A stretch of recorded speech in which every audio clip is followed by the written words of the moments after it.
So in this video, we will discuss about depth first search, which is very important algorithm from data structures point of view. We will discuss all the necessary points that you need to know about depth first search, and also we will go through its practical implementation. We'll use Python for this purpose, and you don't need to know too much about Python. We'll go from very basic things, but you should know little bit about dictionaries, tuples, and lists. If not, that's also okay, but that will give you some kind of edge. And let's go ahead. So DFS, depth first search, which is very important algorithm from data structures point of view. We will be discussing all the important points related to depth first search. So it is an informed search technique which is implemented with stack data structure, means last in first out, and it expands the deepest node first, as the name suggests, and it is complete if and only if there is no inner loop or the search tree is finite. So this is very important point with DFS. So, and time complexity is big O of vertex plus edges, so we can say it like branching factor to the power of depth or the maximum depth. So it is complex. Okay, this is one of the very disadvantage of this algorithm. So branching factor is to power depth, which is exponentially complex. Okay, and it is not optimal. Of course it is not optimal because it is unguided type of search. So it is implemented with stack, and this is the code for stack we will be using. So we have this init function which will initialize with the list, then we have push, which will push an element to the stack, then pop will pop out the element, then top will return the topmost element. Okay, and then is empty will tell if the stack is empty or not. So this is the function that we will be using, which will have push, pop, top, and is empty. Then we have this is code for the DFS we will be using. So we will initialize a stack. Okay, then we will push in the start node to the stack. Now graph that we will be using will be an adjacency list. So let me tell you what adjacency list means. So suppose this is the graph where 5 is the start node, then we have two children, 3 and 7. So we will use a Python dictionary to show this. Okay, then we have this 2 and 4 children of 3, so 3 will be key and 2 and 4 is a list. Then 8, so 8 is children of 7, and then 13 and 14 are children of 2, so 2 will be key and 13 14 will be in the list. Then we have this 4, and children of 4 is 8, then 8, 9 and 10 are the children, then 9, 11 and 12 are the children, then all the rest of them will be empty list because they have got no children. So this is 14 also have no children, so 14 will be an empty list.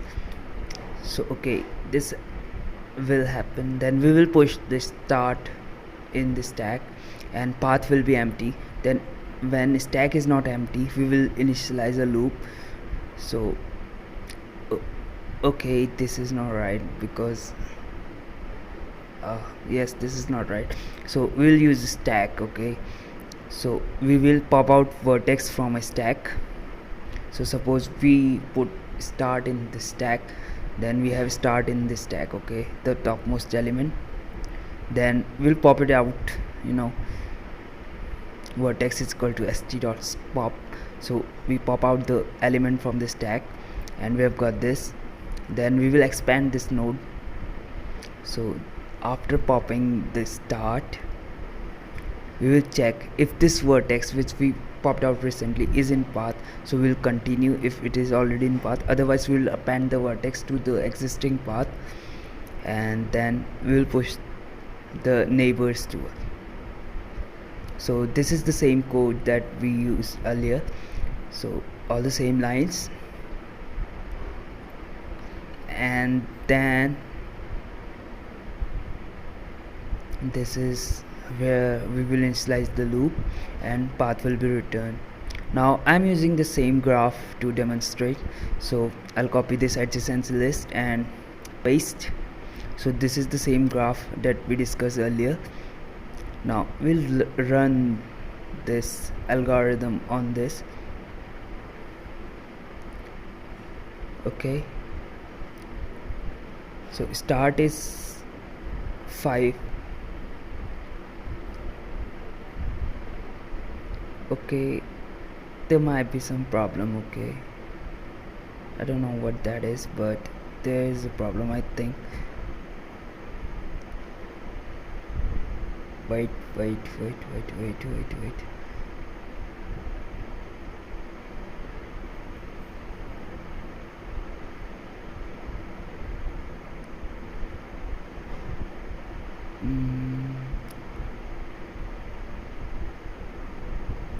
I just reran it, but okay, start node is 5, then this is 5, then we have DFS function.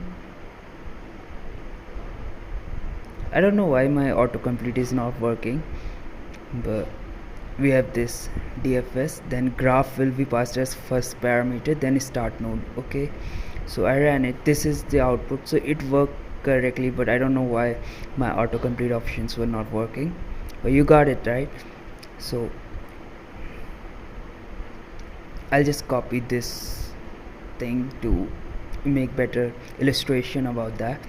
So copied it here, and then I've got this here. Okay, so we will understand how DFS worked actually.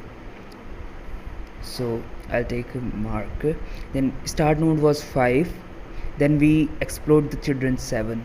Now we have to go to the depth of this children, so we went to 8, which is children of 7. Then 8 have 2 children, we explored 10 first, which was very random. Okay, then there is no successive children, so we backtrack. So we will backtrack from 10 and move to next child, that is 9. Then 9 have again 2 children, so we went to 12. Then there is no successive children of 12, so we will backtrack.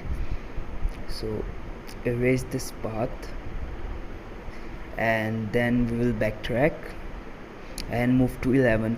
Now 11 again has no children, so we will backtrack to the topmost level, where 5 has 1 children, that was 7, and we explored all the nodes of 7 into the depth. Now we will move towards 3. So orange marker, so we will move toward 3. Then we move for 4, which is children of 3. Now see, this is where it gets fantastic. I told you right, DFS could be incomplete. Okay, so this is the case where DFS becomes incomplete. So we talked about inner loops in the graph, or so this is where inner loops makes it incomplete. So see, if we traverse to 8, it will again lead to the next 2 children. So we added this line in our code, this one. If vertex is in path, we should continue it. 8 was there already in the path, see, 8 was there, so we made this line continue, which will bring us again to the top of loop. So this was this line. So we will not explore the children of 8 because that node was already visited. That was the modification we did to just go get rid of infinite loops. Then we will move to the next children, that is 2. Then okay, we moved to 14 first, then we backtracked and we went for 13. That's it. That's how DFS works. So that's it for DFS. Thanks for watching.